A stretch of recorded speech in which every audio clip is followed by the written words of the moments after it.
Good morning बच्चों, कक्षा 10वीं गणित में प्रश्नावली 4.2 के अंतर्गत आज हम पढ़ेंगे समांतर माध्य ज्ञात करना। तो इसके पहले हम समांतर माध्य ज्ञात करें, पहले इसके परिभाषा की बात करते हैं कि समांतर माध्य होता क्या है। तो मान लीजिए तीन राशियां ए, कैपिटल ए और बी समांतर श्रेणी में है। कौन सी श्रेणी में है? समांतर श्रेणी में है। तो जब तीन राशियां समांतर श्रेणी में होती है तो बीच की राशि को अन्य दो राशियों का समांतर माध्य कहते हैं। इसे सर्वांतर के सूत्र से ज्ञात किया जा सकता है। सर्वांतर का सूत्र हम पढ़े हैं अभी, है ना। D बराबर ये होता है a2 माइनस a1।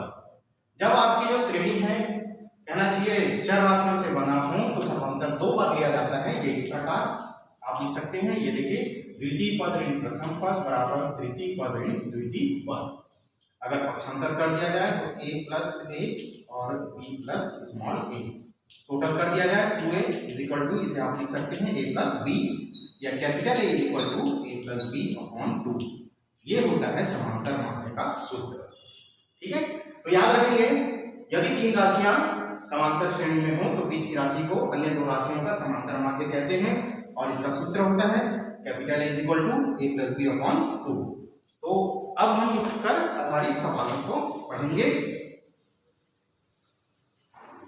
तो जैसा कि आपको दो संख्याएं दी गई है, 1/2 और ऋण 1/2, दोनों का हमें समांतर माध्य ज्ञात करना है। तो जब आप इसे हल करेंगे तो पहली राशि को स्मॉल a मान लीजिएगा और दूसरी राशि को b मान लीजिएगा। ठीक है, फिर आप सूत्र ले लेंगे समांतर माध्य का, a is equal to small a plus b upon 2। मान रख दीजिएगा, a का मान है 1/2 प्लस माइनस 1/2 होल्ड अपॉन 2। ये देखिए, दोनों प्लस माइनस होने के कारण आपस में क्या होंगे? कट जाएंगे। 0/2 इज इक्वल टू 0। तो इन दोनों राशियों का समांतर माध्य क्या होगा? 0 होगा। इस प्रकार समांतर माध्य याद किया जाता है। तो चर और अचर दोनों राशियों में इस प्रकार के समांतर माध्य ऑब्जेक्टिव क्वेश्चन में और 2 नंबर वाले प्रश्नों में दिया जाता है।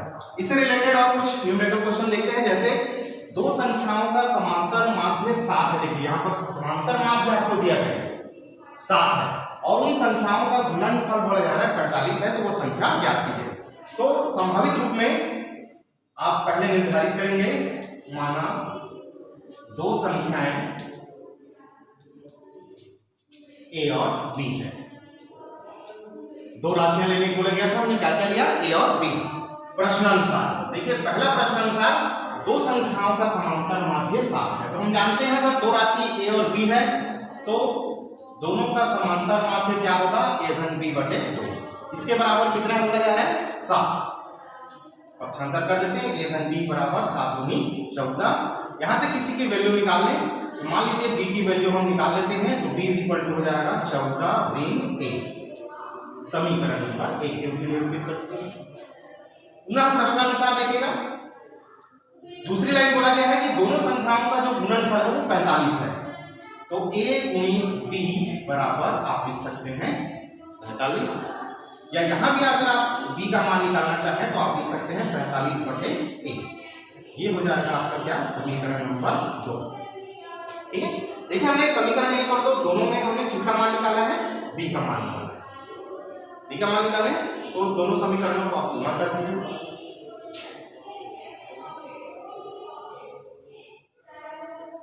या सॉरी, यहां से आप क्या करिए, इसका मान मत निकालिए, इस समीकरण में हम इसका मान स्थापित कर देते हैं।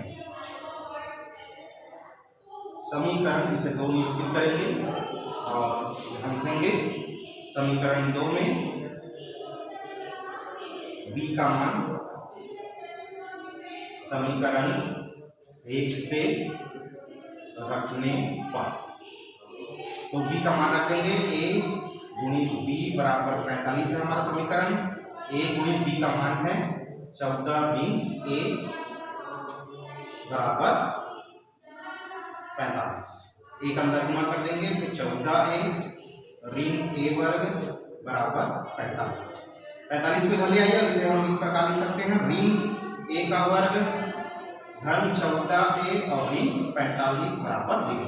एक वर्ग समीकरण बन रहा है। सामने ऋण आ रहा है, ऋण को हटाने के लिए ऋण का दोनों पक्षों में गुणा कर दीजिए। तो इसे ऐसा भी लिख सकते हैं, या a वर्ग ऋण 14a और धन 45 बराबर 0। अब इस वर्ग समीकरण को हल करके हम a का मान निकालेंगे।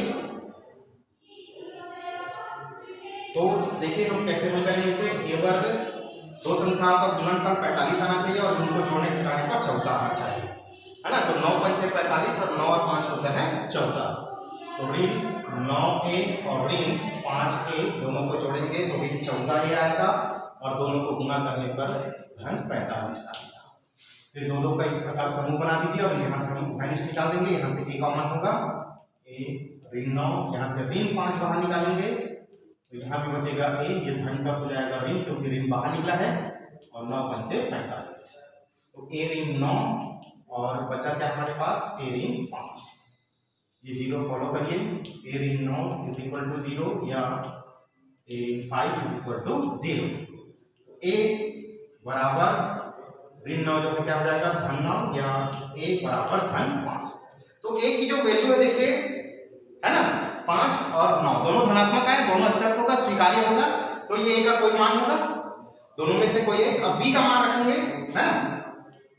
माना a बराबर हम छोटी संख्या को ले लेते हैं 5, तब b बराबर देखिए, है ना। b बराबर समीकरण कहना चाहिए 1 में निकाल के रखा है। b बराबर होता है 14 ऋण a, तो 14 ऋण a।